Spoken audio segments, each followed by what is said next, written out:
Hey everybody, how's it going? Andrew here, and I just want to give a quick shout out to all of you for being such great listeners.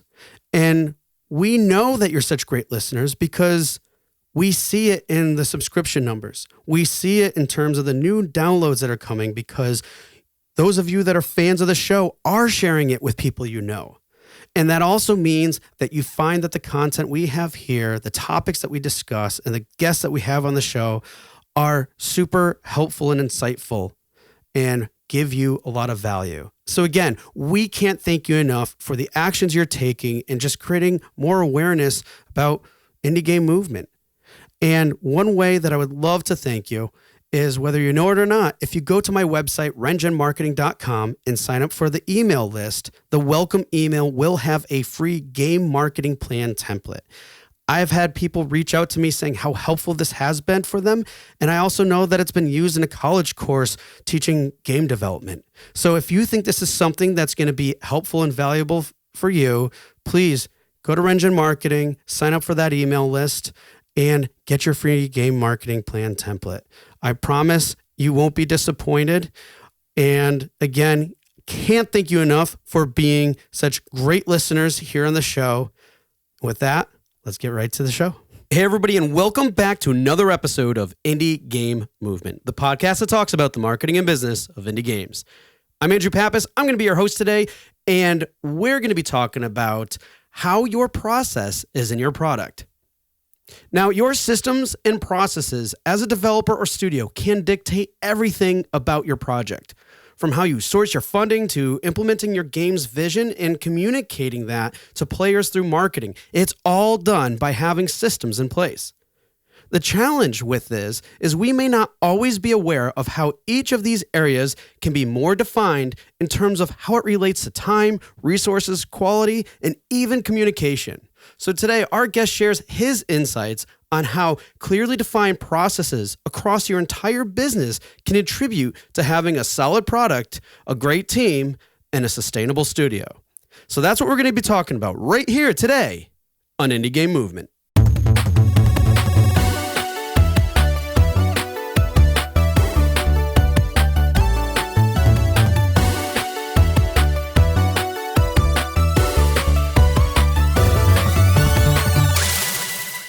Hey everybody, and we're back, and today with us I have Xalavier Nelson Jr. Xalavier, how's it going, man? Thank you so much for being on the show today. It goes well. My cat refuses to stop throwing up today, so that has added a whole little difficulty modifier and everything. But aside from that, I'm pretty dang good. Oh, poor guy and everything. And I what is it? Some of it's attributed to his eating habits, and that's maybe I think you were, prior to the call, you were saying that he kind of brings it on himself in that line, but otherwise he's good. It just is a little bit of a disruptive force. But I'm glad. Yeah. But he's doing well and everything. Yeah, he's doing well. He just,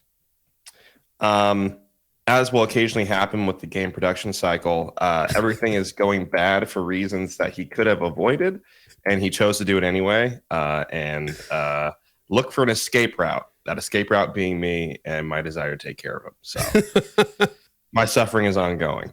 I love how you directly related that to game development. So good. I think about processes and how often our processes are broken all the time. Yes. And so true. And why we're here today.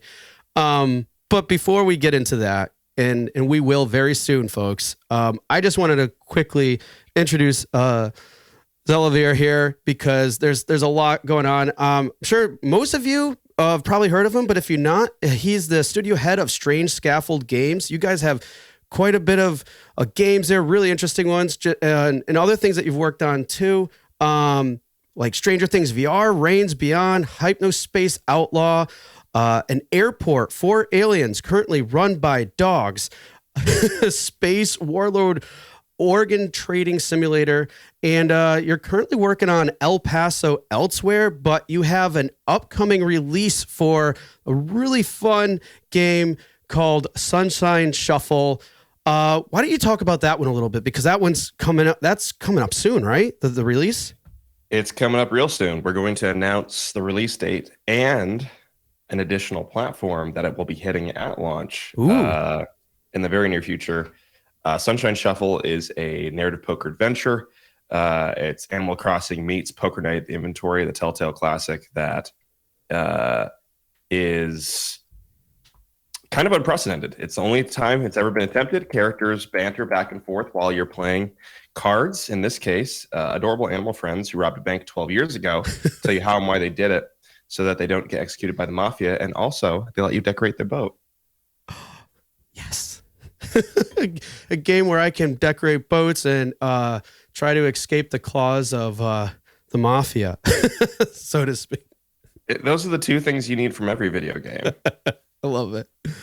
Awesome. Well, that's definitely something to look out for, and maybe we'll talk about a little bit in our conversation today, I'm sure, and other things. But also some other stuff I want to call out about you, really cool and exciting things. For example, you've been a BAFTA nominated studio head and award-winning narrative director and writer. And also a public speaker on various fronts at GDC, at DICE, many other things. And actually, one thing I want to kind of do a shout out and call out to was a recent one that I saw you participate in, which was Digital Doc Games. I think it was early in April.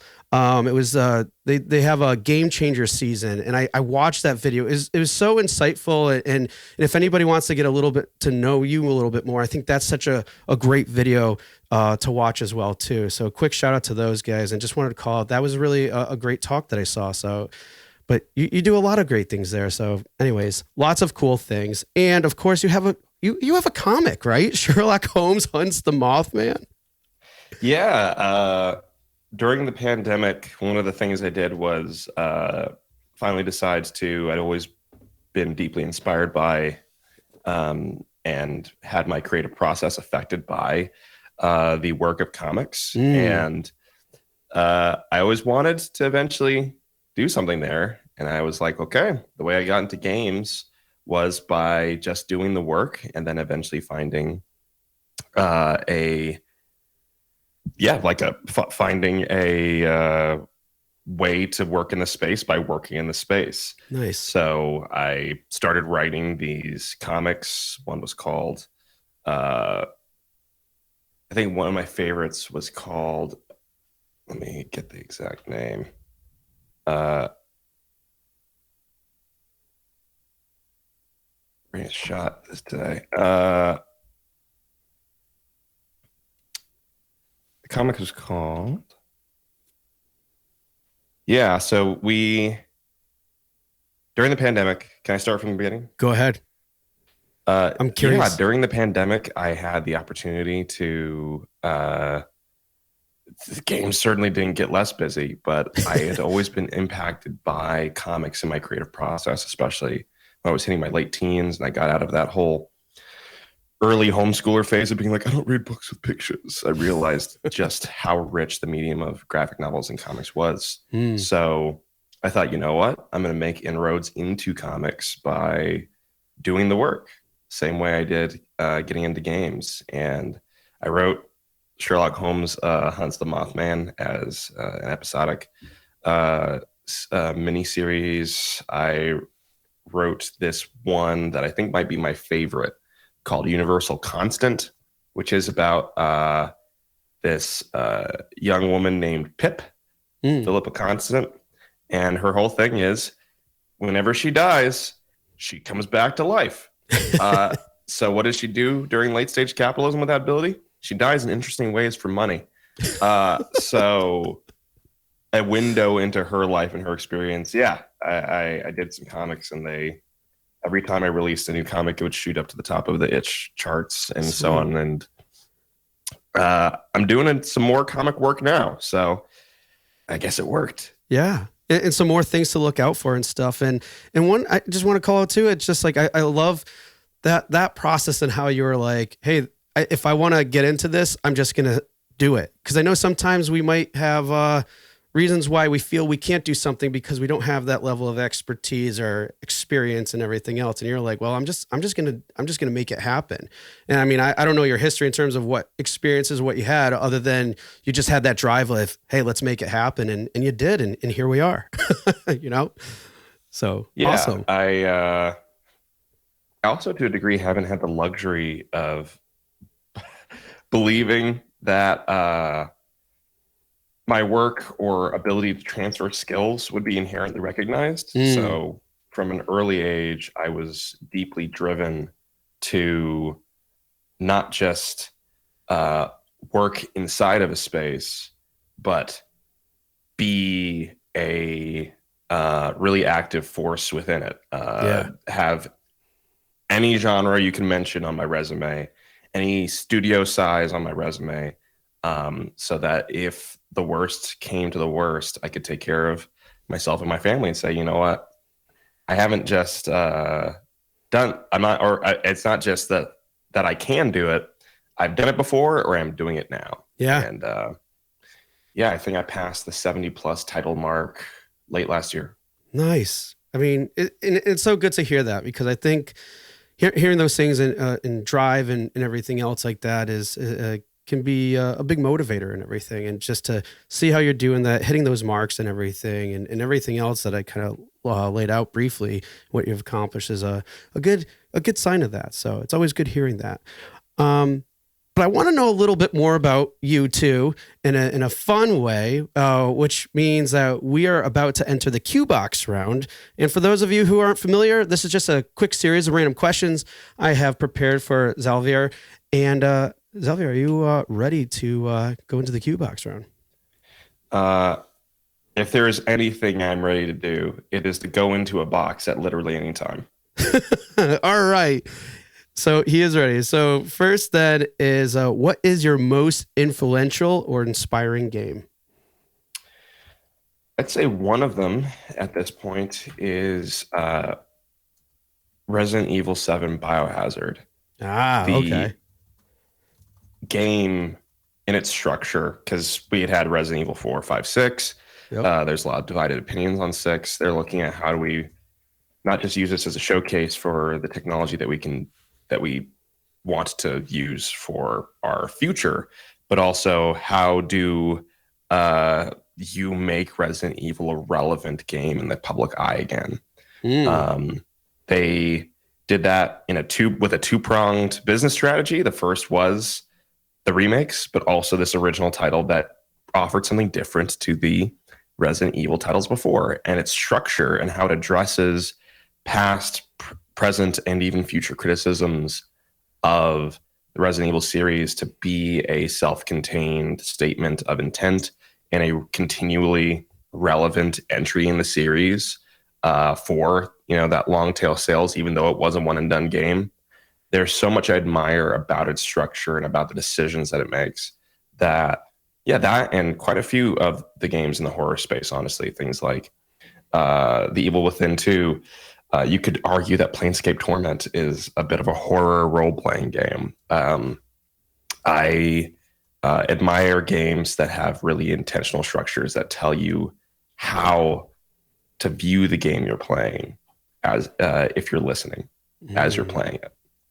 I like that a lot. That's so much to unpack from that, but we're not here for that, unfortunately, because if I were to let myself, I think we would definitely have that conversation. But yeah, this is the Q box. I have to get out of the box. Right. Well, all right. So it is the Q box. So next one, man, you got my cogs turning though, because it's everything you just talked about is something like totally and like things that I am so curious about now. So again, I'll look into it more. Maybe we'll talk offline. I don't know. We'll see how it plays out. But in terms of Q box round and now. Next question is, what's one habit you do to keep a clear and healthy mind? I try to read my Bible first thing in the day. And I build spaces for rest in my overall schedule. There have to be times when you aren't thinking about work. There have to be times when you do decompress and ingest new material so you don't burn out. So yeah, the joke whenever I announce something new is, when do you sleep? And the answer is, I would die and not be here if I didn't sleep. I make sure I'm getting 6 to 8 hours of sleep a night. I center myself with my faith, and I try to live in alignment with my goals and principles as much as possible. It's awesome to hear, especially like even like on all those fronts, but even with the whole, when people are questioning, like, do you sleep or whatever? Because sometimes depending on how, let's say, where we always try to strive for maybe is like omnipresent, where it seems like we're always doing something right, but how sometimes that can be interpreted as like, oh wow, this guy never sleeps, but it's just how we're viewing it. So I'm glad you call out to that, because some people might misinterpret that and think that, he doesn't sleep, so maybe I just need to push myself harder. And it's like, well, and there lies some of the problems we have with burnout, right? So glad that this is that you called out to those things, and also, staying true to your principles and everything else. I appreciate that. Thank you. It is, I think, a pretty big reason why we run into some of the issues that we do as well.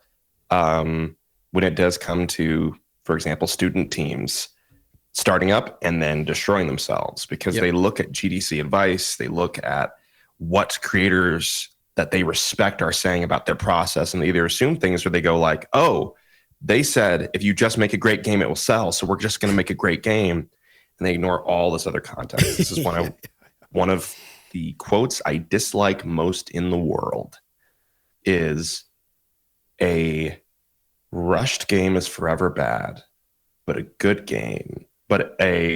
delayed game will be good. It's often attributed to Shigeru Miyamoto. I've heard it said in everywhere from like tiny, like 2-person indie teams all the way up to AAA rooms. And it was said by effing Shigeru Miyamoto. Of course, he gets more time. If he wants more time, he invented the Super Mario Brothers, a movie now starring Jack Black. He gets to say a delayed game will be good. Operative word, will. There's all these things embedded in that piece of advice that, if removed of context, I've seen that then motivate decisions by people that have consequences. Yeah. No, it's great to say that. And this is actually a common theme I have seen recently in my life and called out in recent interactions. Is just, be mindful of where you are and the context you receive information, where you are on your journey, because if you start taking these things verbatim, it could be detrimental. Because right. And again, it's all important stuff. So one last thing I got to ask for in light of the Q Box round, though, what game are you playing now? I put in the work, and I'm delighted to say I now get Destiny. It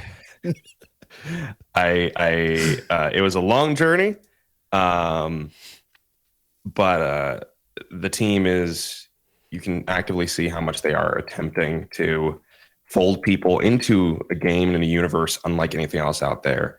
And after a few weeks of consistent chipping away at it, I'm in, and I'll be honest, right now, I'm deeply enjoying this conversation, but I am thinking about the bounties I could be doing. I have an upcoming trip, and I want to get in a couple of my weeklies before the end of the week, so I can get some pinnacle gear. I'm down bad, man. It's not great. Well, yeah, it's like, I'm having this conversation right now when I could be. I love it. It speaks to how much I value the work of indie game moment. Yeah, no, good stuff. All right, awesome. Well, thank you for diving in a little bit and sharing that stuff with us. So, like, again, so much we could impact from it, but still, it's just so good to hear those things and everything else and learn a little bit more about you. So, But now we're going to learn a lot more, not necessarily just about you, but about like your process and things around that and how it's really affecting the, the industry as a whole, or just developers and so many people. And so what I want to kick off this discussion around, the process is really in your product, right? Is why do you think a well-defined process is a key component to not only a means for sustainability, but how a game or studio represents itself? Great question. Your products are inextricable from your processes. The impact you have on the human beings who work on your products, your projects, your the things you put out into the world are inextricable from your process. In a lot of ways, I feel like your studio is your processes. If, for example, you prioritize really rapid iteration cycles that maybe get you something that looks cool, but stack up a bunch of work down the line, especially around launch, to polish the edges and the edge cases so it can be shipped at all, that is something that if you recognize it and work intentionally around that, you can create a healthy version of it. But if you don't, and you're just like, we're going to plan out this dev cycle, the end of the dev process looks similar to the middle of production, then of course you're going to crunch because you haven't reckoned with your actual goals, priorities, your actual values, and how that then manifests itself in your processes. So the thing, the drum I've been banging lately is your processes speak to the values of your studio. And if you want to actually practice what you preach, you're going to alter your processes over time to reach your, what's the word for it? You're going to alter your processes over time to reach your spoken values. And could you, is it okay to even say, like, even go beyond that to like reach greater potential, create thriving environments? I mean, I'm just throwing random things, but I just see how all these things can possibly interconnect. Absolutely. When you work in alignment with your processes, you get higher efficiency, partially because you're deeply confronting the realities of the project you're working on, the team you're working with, and the way you're going about making the thing. In the process, you might determine, hey, maybe this isn't the type of game we should be making or pitching in the future because it actually doesn't fit the team, or it actually doesn't fit the processes that we put in place and embedded into a milestone schedule with our publisher. And we're suffering all the time. And it's because all the necessary elements did not match. So, when you work with your strengths, when you work around your priorities, you do end up with an exponential benefit. And I think one of the great examples of this, there's two. They're very different from each other. The first is Sock Pop.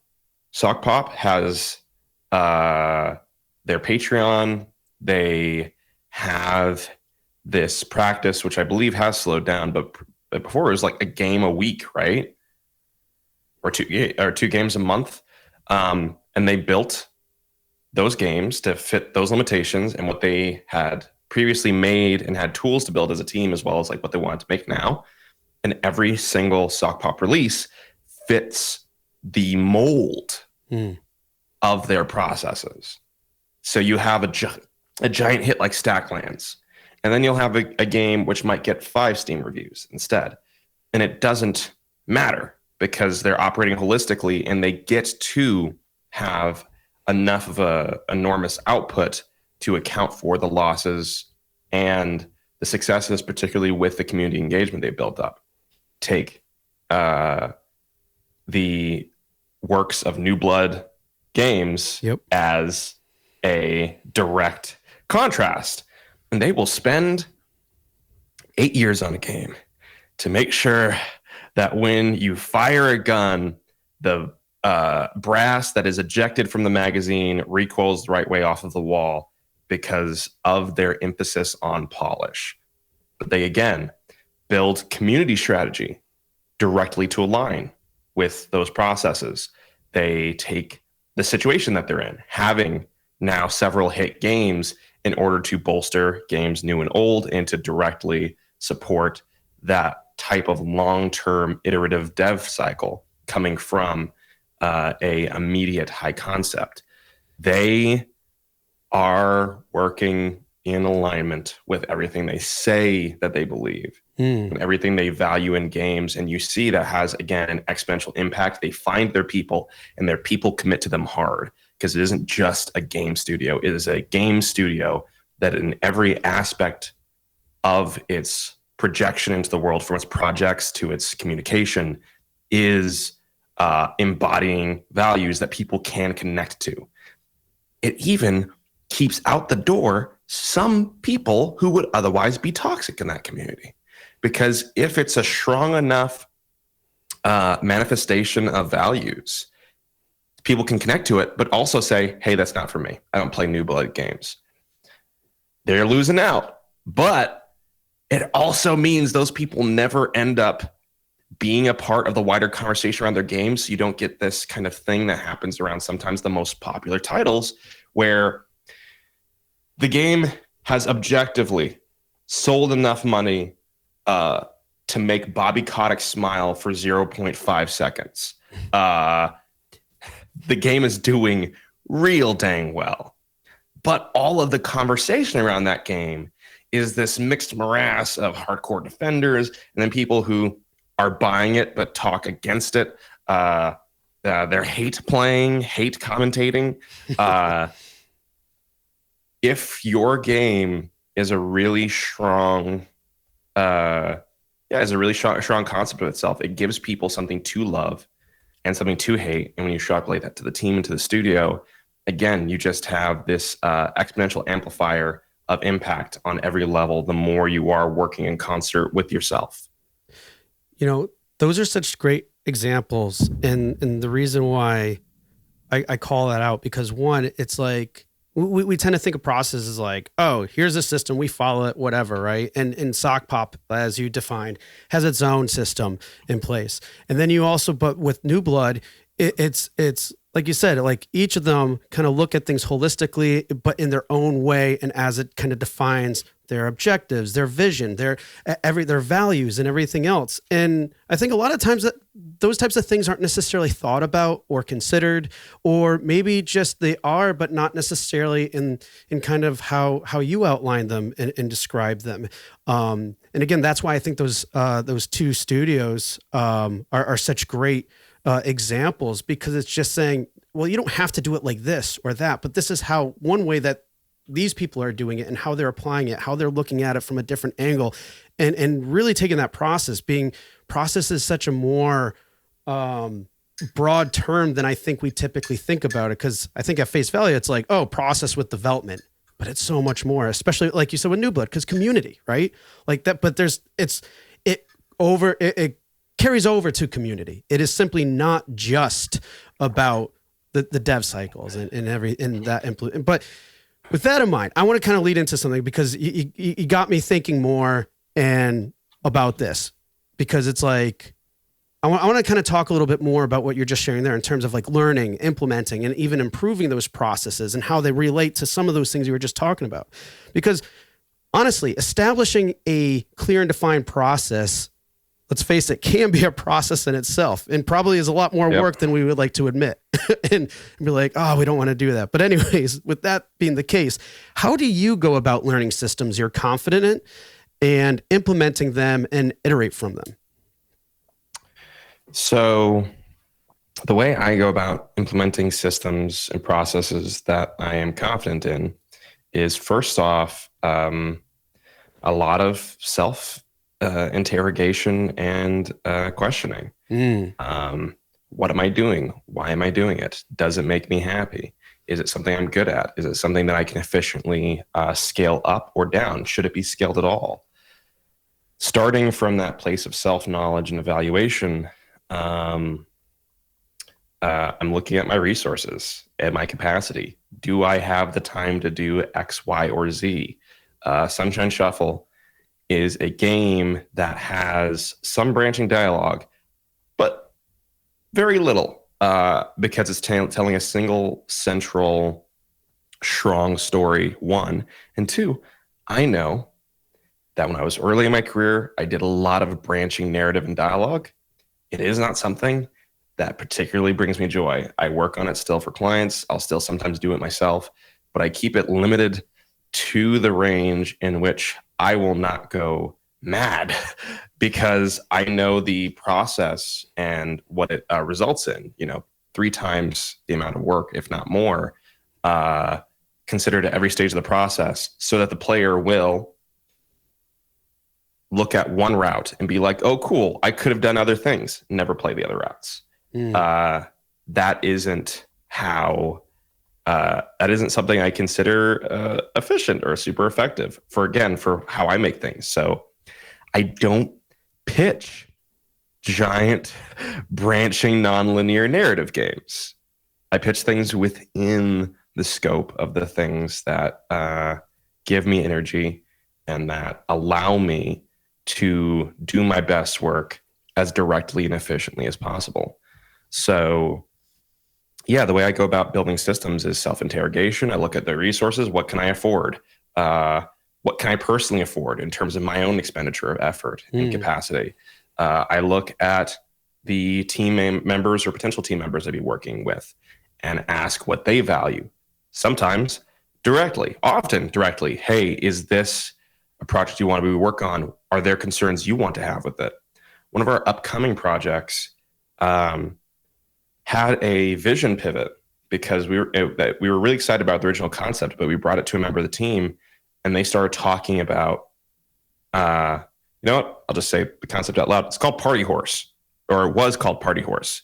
Party Horse was a game about a radical horse, which it was a police horse that had cocaine accidentally dumped into its feed bag.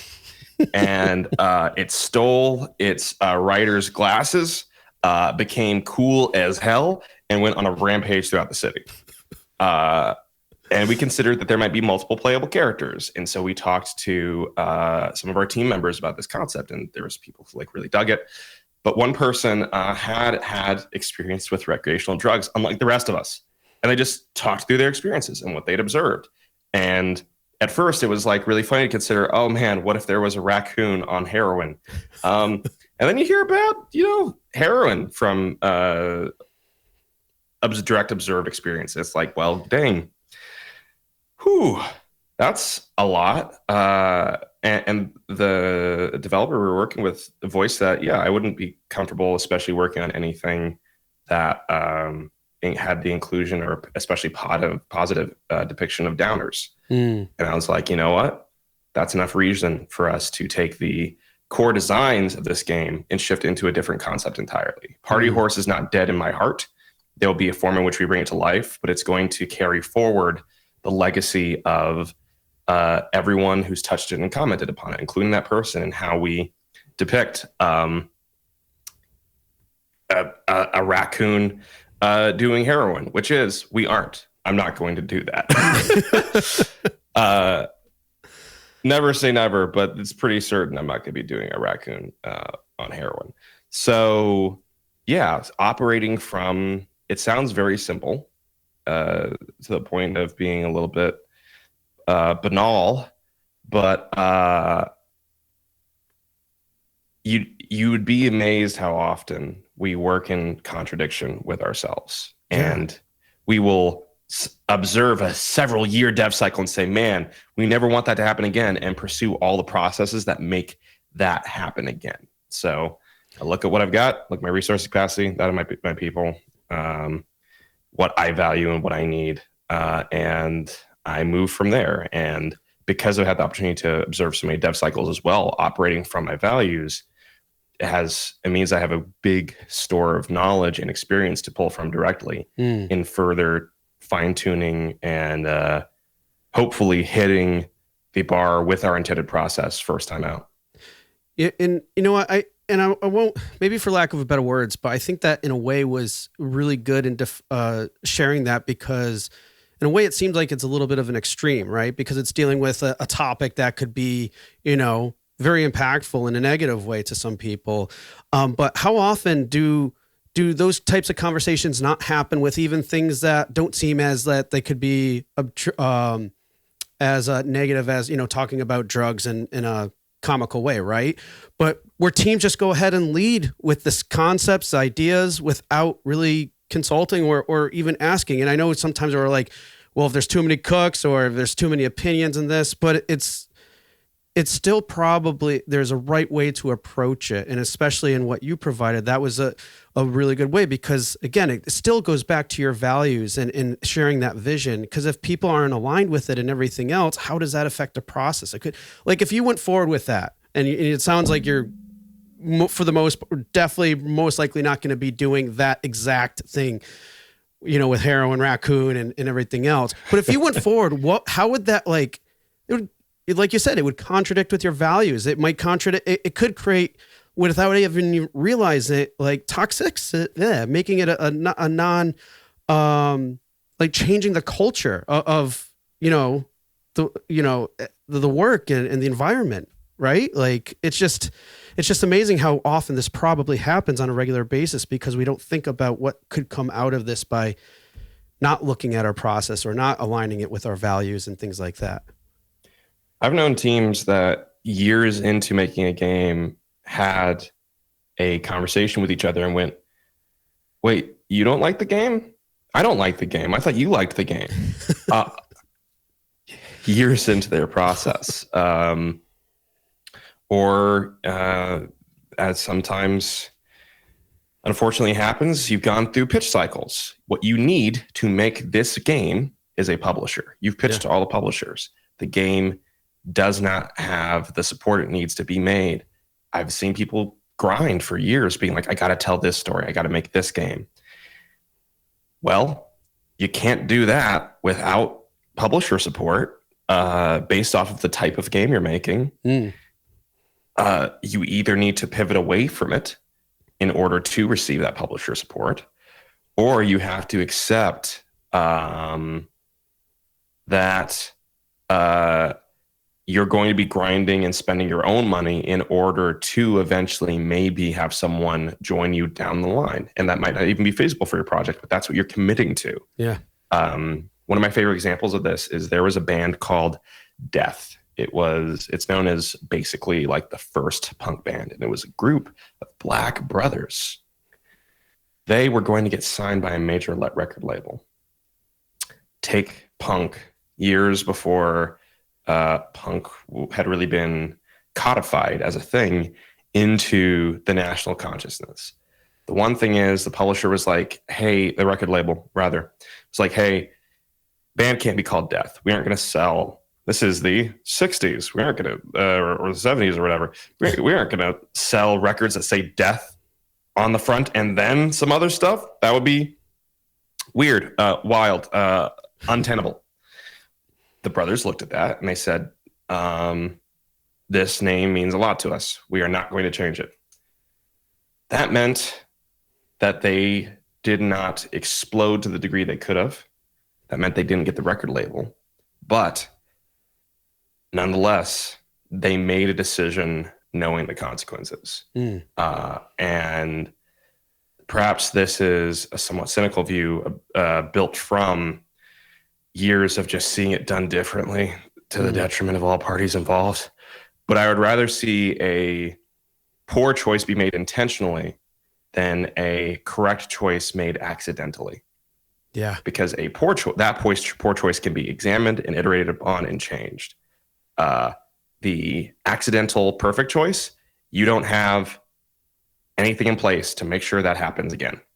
Right. And if you want evidence of that, look at sequels in video games. How often do we not, even working from the same technology, be able to hit the same thing twice?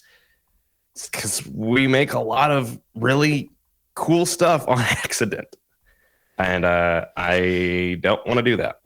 Yeah. And you know what? I think that speaks volumes to what you just said too, in terms of making a decision with like direct intention and knowing of that. Because again, because that also relates to like, hey, look, we could fail. I mean, we can always fail at whatever it is, whatever the task is, whatever is that's scaring us to fail. But then it's like, but at least there is that part of that experience that you can iterate from, and it's going to just make it that much more valuable in the long term. But if you're always getting lucky, well, then it's like, man, just wait until you get sidelined, right? Like it's inevitable. It's going to happen at some point. So I think it's a really good thing to call out to that, because intention is so important. But a lot of times we forget about what that is because of these other ideas, these other things that might, create tunnel vision or distract us or whatever the case may be. So it's really cool to call out to that. Real quick though, because I know we're kind of coming up on time a little bit, and I want to be mindful of your time with us today.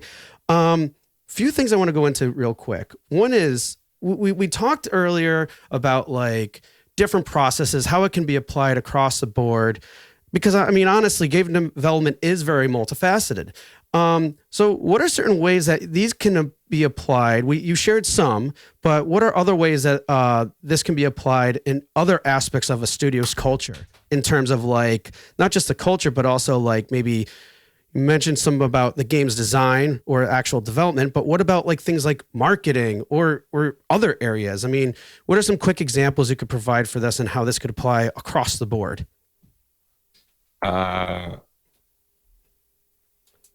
Can you repeat that again? I didn't quite understand the question. Sure. Sorry. I rambled on a little bit. Like, in terms of implementing these processes, how can these be applied to other areas of the work that a studio will do? Let's just say, for example, for marketing, like how these processes can be implemented into marketing that still aligns with like the core values. I guess one example to revert back to a little bit would be like New Blood, but is there anything else that you have done in terms of taking those values and how are those communicated through marketing or even through like the last one you just gave, like through publishers or whatever, and making sure that things are still aligned with everything else, the overall process, I guess? Yeah. I think one of the things we first have to recognize with this is how often we cannot control this. So, for example, I can be the most anti-crunch studio in history. But if I receive a showcase opportunity to keep the studio alive, say Jeff Keighley knocks on the door and says, "You're in the Game Awards, baby. You got a deadline." Yep. That deadline, that external deadline, can result in and this is not for the Game Awards specifically, but it's any major showcase. Mm-hmm. I've known devs who, for example, had to, in a couple of weeks, pull together a fully animated reveal trailer. Yep. That's a big lift. If I want to keep my studio alive, but also want to avoid crunch, I will be faced with a direct opposition of values there, where it's like, the external partner that's going to keep us alive has imposed this deadline upon me. And sometimes that means sometimes that results in some of the crunch that we talk about in this medium. An external deadline or entity might not share the same values as you, or your publisher very strongly recommends that you do X, Y, or Z. That is a thing you have limited control over based off of your relationship with the publisher and your ability to advocate for, say, a different direction. As far as Strange Scaffold is concerned, marketing is actually a really good call out, because for Dog Airport game, an airport for aliens currently run by dogs, we developed a lot of that game out in the open. It fit the development structure of the game. It fit the way in which we work, which is a lot of efficiency based, often a lot of efficiency based work that combines discussion of process with discussions of what it's resulting in. And so we get to talk about the tool used to make it to where you can pet every dog with infinite hands. The other games that were coming along subsequently, Space Warlord Organ Trading Simulator and Sunshine Shuffle in particular, I was like, okay, Dog Airport game is doing well. It's doing, but we've learned from Dog Airport game that, for example, there's opportunities we missed out on because we didn't make our debut at a world premiere opportunity or something else. Mm-hmm. We could, or perhaps quote unquote should, do Game Pass and subscription negotiations before ever revealing anything. And so I went about trying to make these games the right way. Do all the negotiation beforehand, potentially sign with a partner, make that dev cycle occur in secret. It was the worst. It didn't fit the way in which we were working. We were making so much cool stuff. We had so much to talk about in terms of process. All that was buried behind the scenes for months and months and months, and those conversations dragged on for months and months and months. And what ended up clinching the Space Warlord Game Pass deal was I was like, hey, y'all, we're just going to have to announce the game. We can't just keep holding it, waiting for something to happen. And we announced it, and the announcement popped off. And then Microsoft was like, hey, let's get those conversations finished up. Let's do a thing. And Space Warlord ended up being a Game Pass title. And it's not purely because of when or how we announced on our own, but ultimately the demonstration of the weird high concept that we were pitching happened in the market. And you add that to the fact that we've had a really good long-standing relationship with Xbox and the roll of the dice for any business negotiation, and cool stuff happened. Thank God. The experience of working on Space Warlord and Sunshine Shuffle, and to a degree El Paso Elsewhere, in secret for so long. El Paso Elsewhere was also in secret for a while, but just because it's had a 3-year dev cycle, or it will by the time it comes out,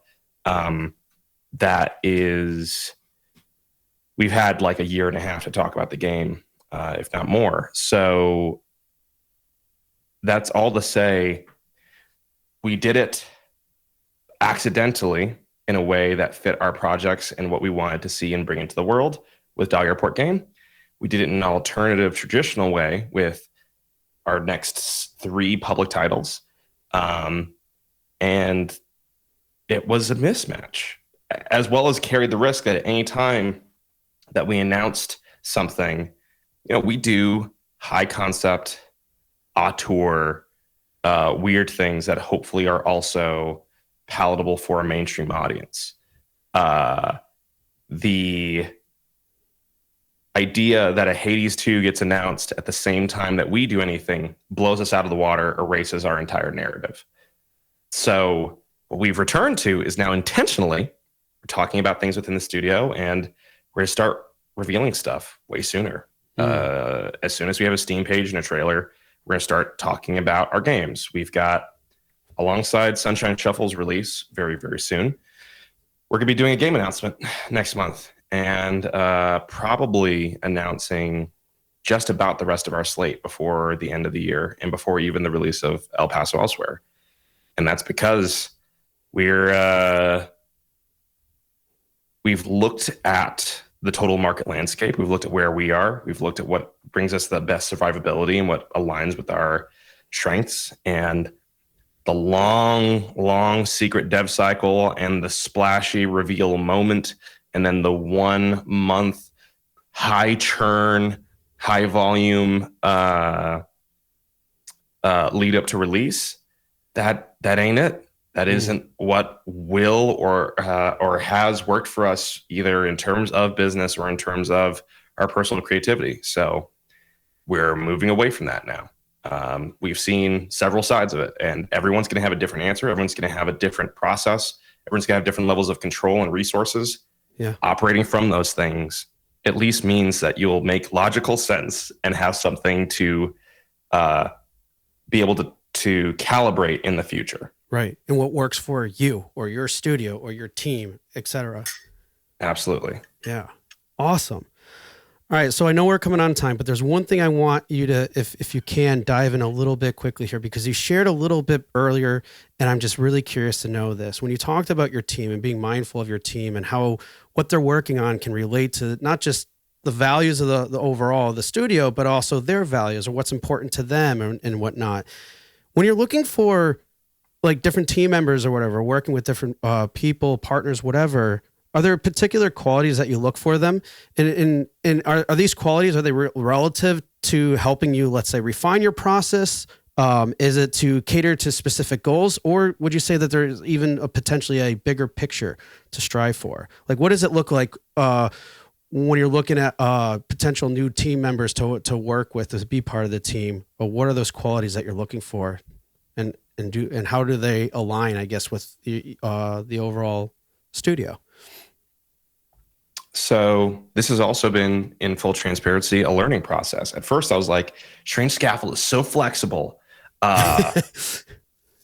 With our dev cycles, they're human-centric, they're individually focused and built to be that way. We can work with anyone as long as they have the specific skills needed to bring that game to life. And we've worked with a lot of different people, with a lot of different skill sets, a lot of different ranges of experience, and a lot of different internal processes. We have enjoyed and benefited from the process. We've enjoyed and benefited from their presence almost universally. But one big part of the last couple of years is also acknowledging there are just better hires for us. There's people who work better within the inherent structures we have. Just because we're flexible doesn't mean we don't have inherent structures too. Right. Was the, kind of obvious point I missed for quite a long time. So, I'd say a Strange Scaffold hire is comfortable with body horror, one. Number two, there is a degree of autonomy and self-determination. We have a lot of production processes in place to be human-centric and so on and so forth. And we have gotten a lot better at providing targeted support and, for example, hard deadlines and direction on people when they need it. But by far, the people who do best within our structure are people who you tell them we need these things. Here is our overarching deadlines in the context in which this is happening, and they autonomously make stuff happen. And we are having checkpoints and discussions along the way to continue to approach the evolving development environment. But if someone needs super defined tasks, we often have very defined vision and sometimes even tasks. But like if someone needs to be told, hey, work on the compiler Tuesday, Wednesday, we need you to do this. Thursday, we need you to do this. This needs to be done by this time. That is a level of additional management and production, which, among other things, doesn't make me happy. I want to provide people a lot of agency and flexibility, especially because we work with people part-time, to define how we fit within their schedule in a healthy way and to make that an ongoing conversation. As opposed to, for example, if you've got a lot of stuff happening in your life, we've got a deadline coming up. I don't want to be the guy telling you, hey, I know you're grieving right now, but we've got a UI asset due by next week. Right. Hard decisions and discussions are necessary. This is a reality of any creative effort or any business. But in the past, my dedication to almost to like a lot of transparency and autonomy in when and how people reach goals, there's people it didn't work for. It put them in a position of stress. Later, I created structures with our fantastic producers as an infrastructure team to provide support for those people, but also had to acknowledge the ideals trained scaffold hire embraces kind of that individual flexibility and freedom.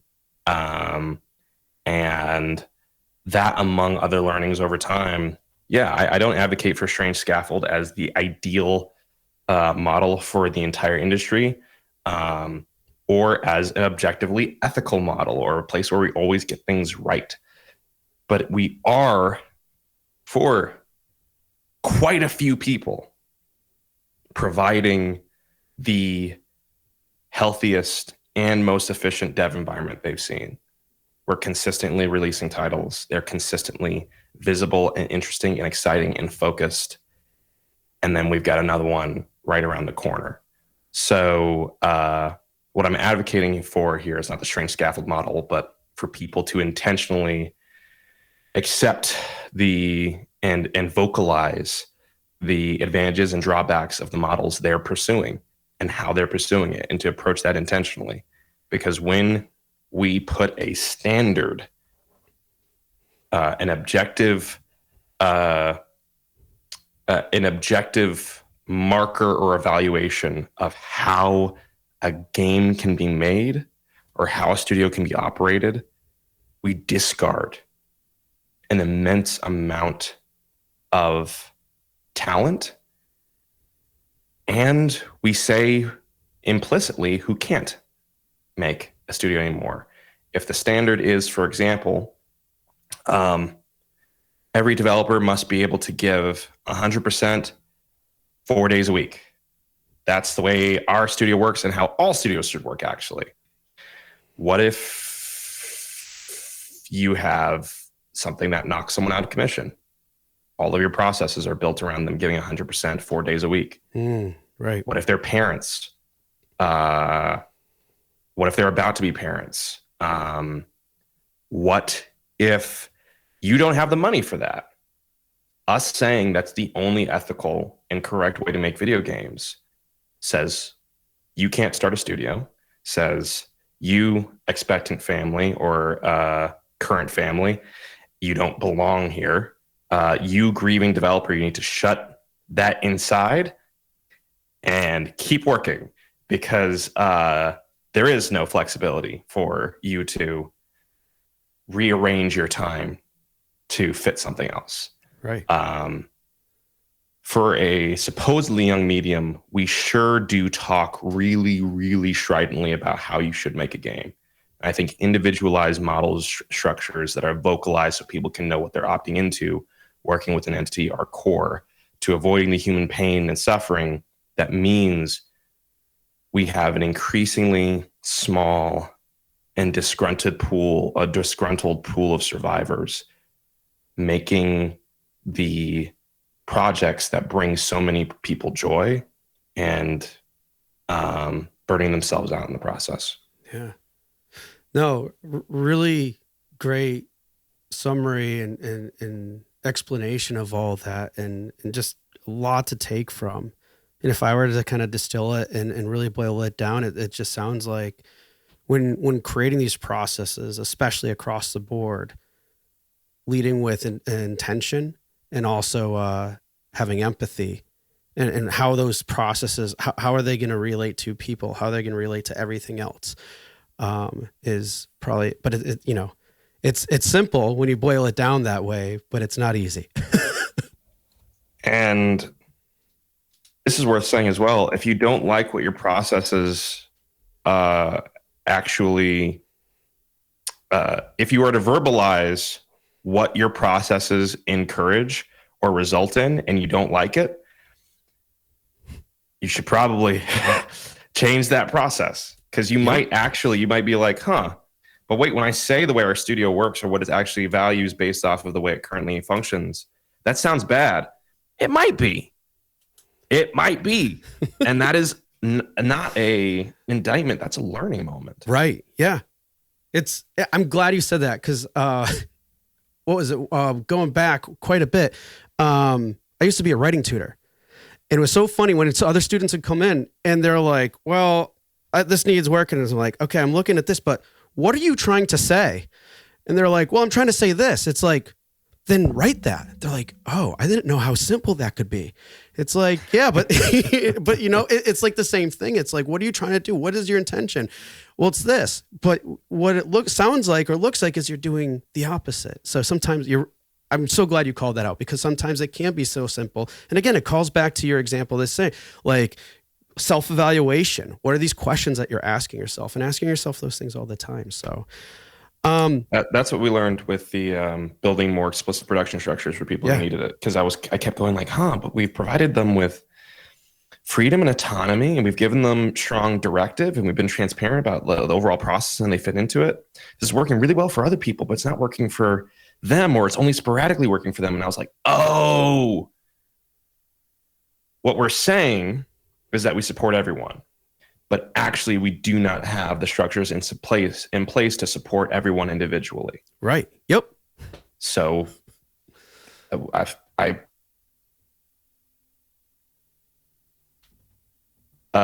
buckled down, and I altered the things that were out of alignment to hit that goal. Awesome. So many good things there. And I'm not even going to go off or extrapolate from that anymore, because you just summarized it perfectly. All right. Well, I know we're here coming on time and everything. So before we close, I'd love for you to just share, how can people get in touch with you if they'd like to, or do you have a website? Where can they learn more about Sunshine Shuffle? Because you shared a lot of cool, interesting there. How can people connect or get to learn more about Straffled Games? Whatever you got, let's hear it. So when is this supposed to air? That'll determine what I can say. Oh, right. So when you are all listening to this, it will be most likely on... Oh, let me check here. April 25th. April 25th. Okay. So Sunshine Shuffle is on Steam. You can wishlist it now. We'll have another platform to announce in the very near future. And the game is also coming out very soon. So get in before it's popular. The studio, Strange Scaffold, can be followed on Instagram and on Twitter. You can wishlist our games. We have multiple coming down the pipe. I'm always talking about our stuff at Rit Nelson on Twitter, Instagram, and TikTok. And we're trying to make games better, faster, cheaper, and healthier than the industry assumes is possible, and being open about the victories and the setbacks we encounter along the way. So I want to thank you for giving me an opportunity to speak here, and thank everyone for listening. Yeah, same here. And we can't thank you enough for being, so transparent and open, not just with us today, but in general, because it's just so good to hear this, and we would really appreciate more people out there, and glad you're being an advocate on this front for this. So again, thank you for your time and everything, and being on the show. Hey everyone, thank you for listening to another episode of Indie Game Movement. I'm Andrew Pappas, your host, and the show's producer is Mustafa Price. Show notes for this episode can be found by visiting rengenmarketing.com, the number episode of the show. Rengen Marketing is a consulting marketing company that helps indie devs with their marketing efforts. Whether you need guidance with your game's marketing strategy or could use a free marketing plan template, then please visit www.rengenmarketing.com and take action.